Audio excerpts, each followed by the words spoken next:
Okay, save the most important one till last. The big daddy of Leeds boxing, Sean O'Hagan. How are you, sir? I'm absolutely marvellous, thank you.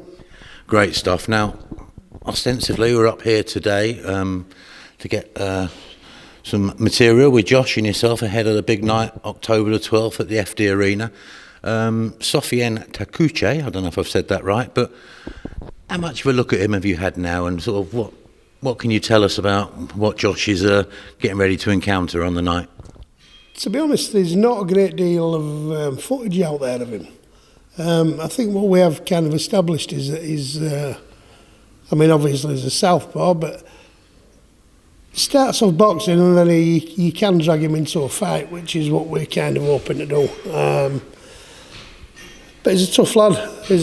I mean, I've had one or two people kind of a grimace or it's not an easy one by any means. He's 35 fights, 3 losses, never been stopped, and 2 decisions were dubious. So as far as I'm concerned, everybody else 1 loss in 35 fights is a genuine opponent. He's also ranked at number 4, and what we've got to bear in mind is that there's nobody at number 2 and number 3. So in effect, he's the highest ranked fighter that we can that there is. And not to forget 3 other champions in Gary Russell, Oscar Valdez and Leo Santa Cruz have all said no, and this guy's bit his hand off, so he's coming to fight, isn't he? I think these French guys with experience, they're anything but a walk in the park, aren't they? And if you go into it thinking it's going to be like that, then you're probably asking for bother. Yeah, I mean, they're famous for it. The French, I think he's a French Algerian, French Moroccan. These are tough lads by their very nature, as are the Belgians, and there's similar sort of carry on with Belgians there. I can't remember what that kid that fought Jamie McDonald. Can you remember him, the silver bantam kid? Can't think off the top of my head. Can't think off the top of my head, but that was one that weren't meant to be a massive threat, but it turned out, it was so close with that fight, and I watched him after that. I can't think of his name now, to be honest with you, but it'll come to me later on. But no, I don't think I'm not taking it easy. We're not taking it lightly.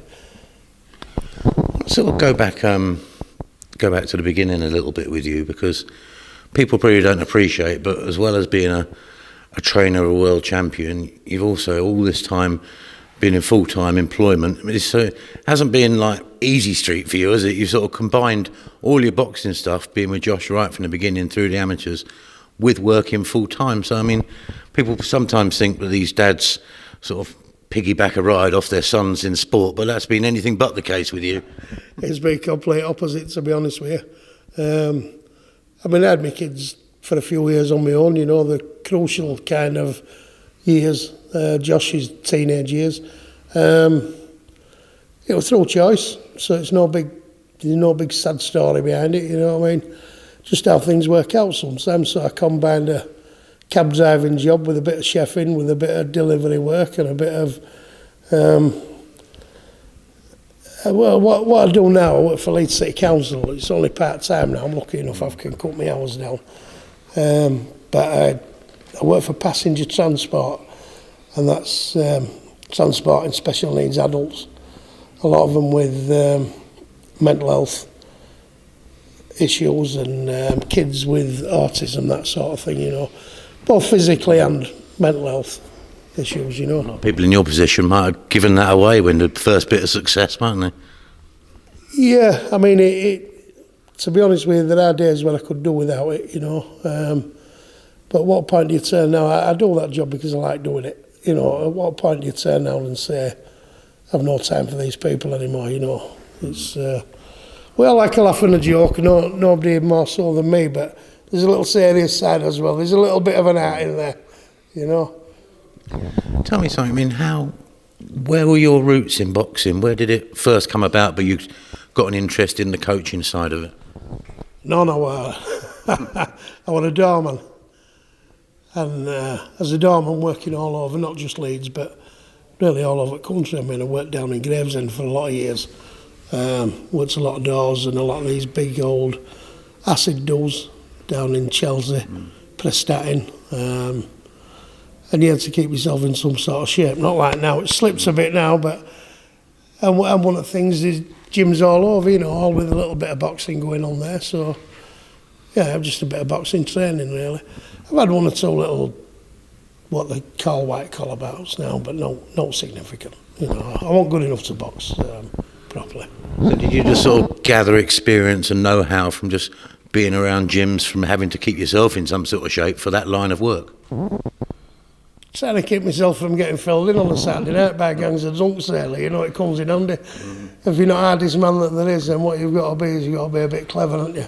And a little bit, it's an hard job, and it was a job that at the time in the 80s, there were no work in Leeds. And that when I worked for a company actually down in London, they were London based, a company called No Limits. And then I went on to do a lot of private security work. So my knowledge of boxing really, it's just what I've picked up over years, you know.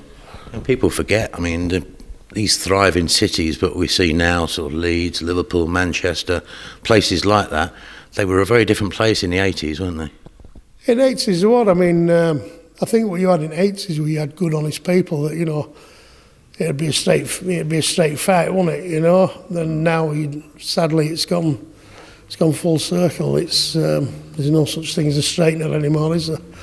Apparently not. But when, at what point did you yourself or Josh decide that this was a direction you were going to push him in, or he was going to drag you into? We didn't. I used to train in a gym, weights gym, and he came down with me there while I was doing a bit of weights, and I still used to hit bag now and again, you know, and he just took to it. He just joined me. As you've seen my grandson tonight, yeah. My grandson's been in 8-year-old. He's putting his gloves on. Excuse me. He's put his gloves on, he's been hitting bag. Lads have been doing a conditioning circuit, and all night all I've had is Grandad. It just reminds, it's like looking at Josh. It's like looking at Josh looking was at... Was that the age when Josh was sort of first going in around the gym? Do you know, so it absolutely was, yeah. 8 years of age. And then from there it grew. Started training properly at 10. Couldn't have his first fight till he was 11, and he weighed 28 kilograms. Wow. When did you start realising that he had a talent for it? I think, to be honest, after he'd... when he got to about 15, 16, I think, you know. We'd already won a national schools title, a kids' golden gloves thing. And we'd beat a lot of good lads about at the time that were on England squads and national squads. We thought that we might get a little shot with England set up and, you know, in amateurs, but that never came. We kept getting overlooked. I think it was more of a jobs for boys, you know. And there was an old saying, if you got through Yorkshires in any competitions, then you'd get a fair crack. But with Yorkshires, it was a case of 200 fags bought you a win and a place in the next round. Well, I didn't have money to buy them 200 fags, so we weren't getting anywhere, were we? So were you coaching Josh right through his junior amateurs and senior amateur days? He started off his first few bouts. No, it wasn't not just entirely me. I mean, there was a friend of mine, they actually call him Leroy Brown, Sharky as he's known in Leeds.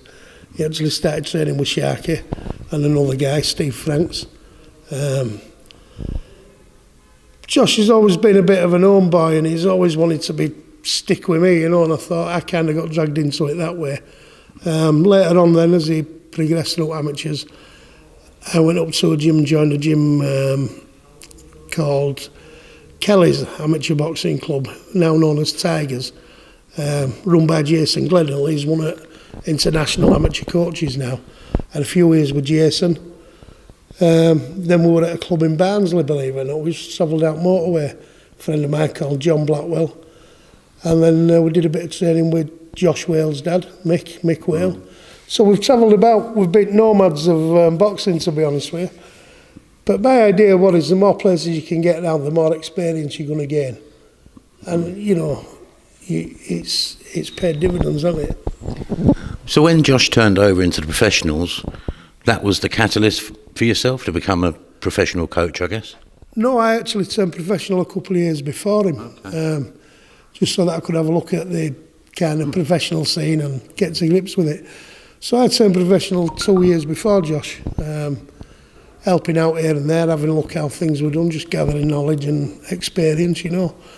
And then you form your own conclusions. You can change things that you don't think are right. Of course, you put your own stamp on things anyway. I weren't entirely green to training, and I weren't entirely green to boxing or fighting, if you like. So we kind of devised our own training methods, and we've grown together with it, you know. People probably don't realise it now, but sort of Josh's professional journey is anything but a cakewalk, wasn't he? I mean, he was on the circuit, wasn't he? He was the away fighter. He had to sort of put himself all around Leeds trying to sell tickets, put leaflets under car windscreens and things like that.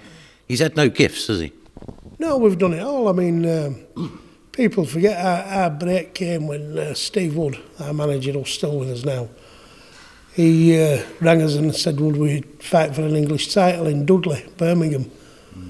I think Josh at the time was 2021, and we're fighting a guy. Josh was a late maturer as a man, like, you know.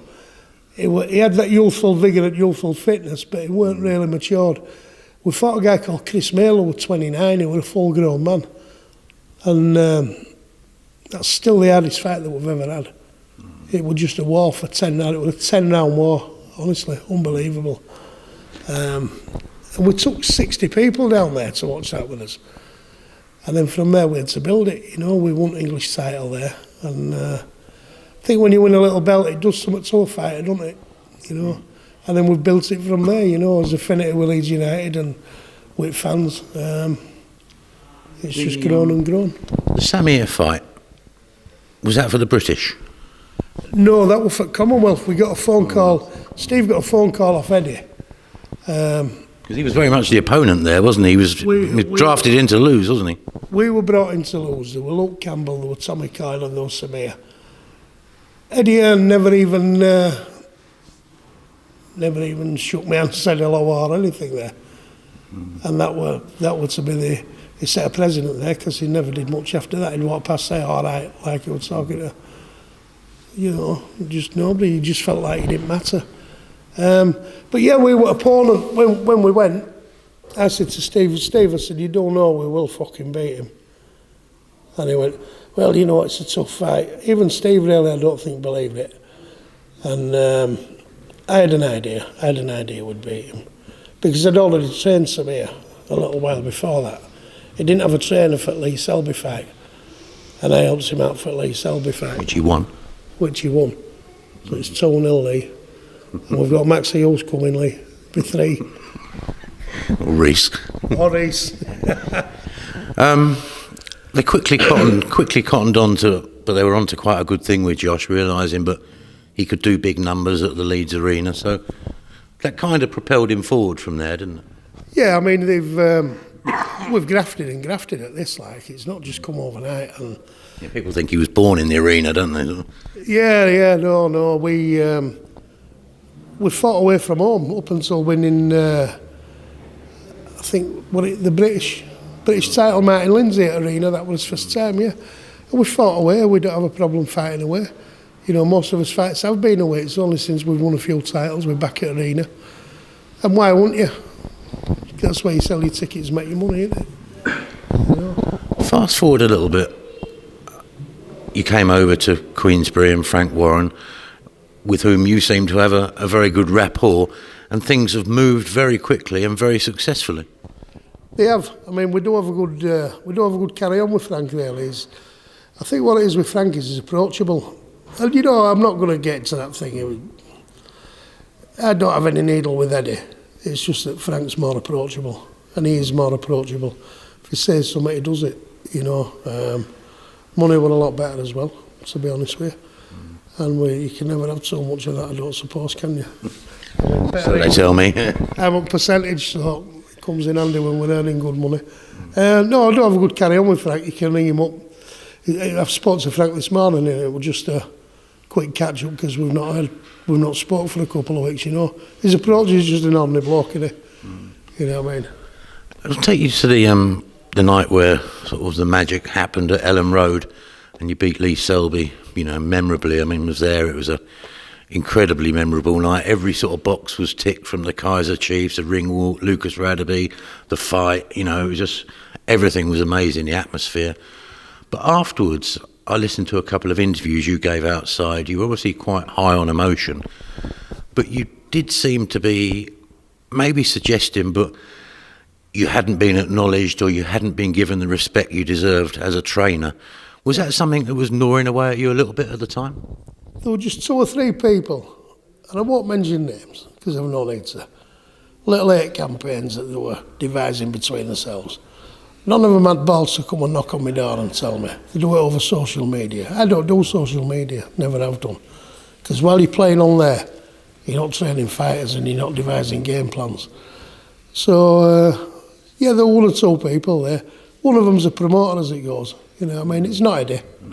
Eddie's been as good as gold since split, but he knows who he is, and I won't say a word, you know what I mean? But you did have a few things to get off your chest, you know. Yeah, one's a promoter, one's a manager. And all I was saying basically was, fuck you, follow that, you know what I mean? And that's exactly what I said. Because we'd want English, we'd want British, we'd want Commonwealth, we'd want European, WBC, we've defended it. We'd done IBF eliminator, final eliminator. And I think we've earned a right to say that, you know what I mean? Basically stick 2 fingers up. Well, Leeds first ever world champion as well, by the way, so they can't follow it, can they? Because no matter what they win, unless they unify or they're 2 or 3 weight world champion, they're never ever going to emulate what we've done. Because they're so busy devising 8 campaigns against fighters and trainers that they don't know about. Now, what you're busy doing is something you become quite famed for, and Josh, you know, even Josh gives you credit for it, because he doesn't always give you the credit, does he? But is your game plans. And you tell us, but a lot of your best work is carried out on the throne. True? Right. Listen, what it is, one of the guys at Eleanor, they had a sign made, Royal Box, just in case they got anybody there. And it says Royal Box Eleanor. That's stuck on my landing wall pointing to the toilet. Right. That's my office, because I still live in my ex-council house. My missus won't move because she likes it, she feels at home. I'm not going to upset Mrs. Emma. You can't get a minute's peace in my house. The only time you get any sort of peace is when you're at Kazi. So what I do, I get my fags, I get me a can of beer, or my glass of rum, or pot of tea, depends what time of day, my lighter, my pad and my phone, and I go and have 10 minutes looking at the opponent. And you just find it's where you get your best thoughts, your inspiration, everything. Yeah, I think it is. I just feel at home there, you know what I mean? What did your sort of session on the throne, when it came to fighting Carl Frampton, Josh wasn't particularly favoured in many quarters going into that fight, but I think everybody was just stunned in a way, is how he just exploded into that fight and just rocked Frampton like he'd never been rocked before. Yeah, the thing with Carl is, Carl's a little bull, he's strong, he's a tough lad. I mean, he's from Belfast, you know. I've never known a soft man yet come from there. Now, with Carl, he's a good fighter as well, and he can distance you without using his jabs, so his arm's down by his waist, he bounces in and out, measures you, next thing, big right hand comes. And I've noticed with Carl, every time I've looked at him, if you let him get into a groove, you'll not get him out of it. You've got to shock him into derailing him. And what we came up with were, are we fit enough to fight at pace for 12? Yeah. Are we fit enough to take the big shots that he's going to get some of them through and go on? Yeah. Well then, why start slow? Let's just don't let him get into his groove. If he gets into his groove after 3 rounds, that's it. You'll not get him out of it. I said, so we need to kind of bring something that's never been brought before with Carl. And as I climbed out of the ring, I said to him, fast start, if you see opportunities, take them. And he did, you know, and when he came back to the corner, I said, fuck me, what a fast start, wasn't it, you know? Frank Warren sort of said, he said it's the best world title fight he'd seen in a British ring. I mean, you can't get much higher praise than that. You can't, but one thing I will say with Carl is, after that, Carl shouldn't have been there in that 3rd round. But I tell you what, he got stronger and stronger and stronger after every. He come back into it. And it was still competitive, you know. I mean, whatever anybody says, he was still competitive. For somebody to get an idea like that right from the start, first 2 rounds, and then drag himself back in and dig in, you know, it says something about him, doesn't it? It says something about the character. Changing the subject away from Josh, we'll overlook the last fight. I think enough's been said about that already. There's no point going over old ground there. But about a week, I think, after Josh's last fight, you got yourself an English champion as well at Josh's weight too, Rhys Mould. Now, he looks an exciting addition to the ranks. Rhys Mould's a different. I don't know what to say about Rhys. He looks like a choir boy, doesn't he, in featherweight. And he says to me, because we've never had to do featherweight before, he says, I punch harder, you know, Sean, as my weight comes down. I said, yeah, all right, yeah. I've never known that. He actually does Rhys. When we spar him now, we're having to spar him with kids that are stone heavier, at least. We're having to spar him with full-blown welters and thick-set welters, you know, because he kicks like a mule on it. He hits like a mule kicks, honestly, does that kid. And I think, to be honest with you, and I'm not just saying this, I think with what he's got there, if we keep him right, we make right decisions at the right time, he'll do everything that Josh has done, you know. He gets it, doesn't he? Because he's an exciting, fan-friendly fighter. I don't think he doesn't want to be in boring fights. And I know coaches try and, you know, hit and don't get hit, all that, but people enjoy watching that sort of fight, don't they? They love it because he's old school as Rhys, you know. No nonsense, no. He'd be a Nobbins fighter, wouldn't he? Absolutely. He's one of them where no nonsense, no frills, no, just get in, do it. That's it. And he's an absolute dream to watch, you know. People, he will make good, big stadium fights, you know. Big event fighter, isn't he, Rhys? Because you never know what you're going to get with him, you know. He come back to me after that fight with Sean Davis, second round. He said, I'm knackered. I said, 2 rounds, you're knackered? I said, well, you best get yourself. He didn't actually say knackered, but I won't swear. I think I've slipped up once or twice. He said, I'm Donald Duck. I said, well, you best get yourself un-Donalded, don't you? I said, because you've got another 8 rounds to go. And he went, fucking hell. I said, now, if you do as you're told and you drop that leg out, you'll get a bit more purchase on your hook. Anyway, he dropped his leg out, hit him, and I thought he'd been shot where he dropped to the floor. In fact, Rhys was scared. I jumped in the ring to grab Rhys because Rhys looked at me with fear, and I thought, no, please don't let it all go wrong here, you know. Anyway, God willing, kid was all right. A nice kid as well, Sean Davis, lovely lad. And Rhys felt a bit guilty after, you know what I mean, and he just says, well, that all right? He said, I dropped my leg out. But he wasn't being arrogant at all. He was like, he's that eager to please his Rhys. And he listens to you that intently when he chooses to. He is an exciting fighter. He's a bag of tricks.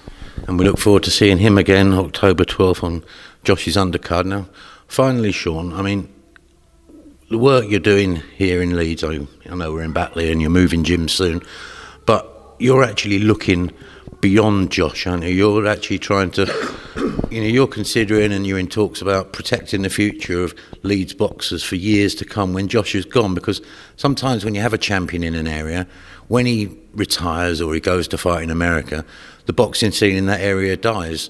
You're determined, but that isn't going to happen here in Leeds. I'd love it if that, you know, if that didn't happen. I mean, it's what we've got talents coming through like Jack, but it'd be lovely if somebody like Jack could take over the reins. Another nice kid, another talent from Leeds. If he could take over the reins a couple of years when Josh is done, or he's moved on, you know, then we could still go back to that arena, because, you know, people forget it's been 20 years of hard work, and it's good TV, isn't it? It's good TV, and, you know, these shows that Queensberry putting on. And now you're getting fights now where you don't know who's going to win. Great card of title fights on the 12th, isn't it? Card, and you can't sit there and say he's going to win it. He's going to, you know, you shouldn't be able to sit there and write down all winners on a card and it all comes. Not like that, you know. So no, I want these shows to go on. I mean, hopefully we can leave a bit of a legacy in Leeds. Not just Leeds, but there's fighters from Leeds and surrounding area, and we're now looking at new talent that we can develop, we can bring through. There's one or two other lads yet. I won't reveal the names because one or two of them are with development squad, and not just Leeds fighters, so don't go picking up Leeds kids. So what we're doing is we're just going to try and keep it going, because it'd be an awful shame for it to all end when Josh retires. I'll echo that. Sean O'Hagan, thank you very much for your time. It's been a great time coming up here, and we'll see you very soon.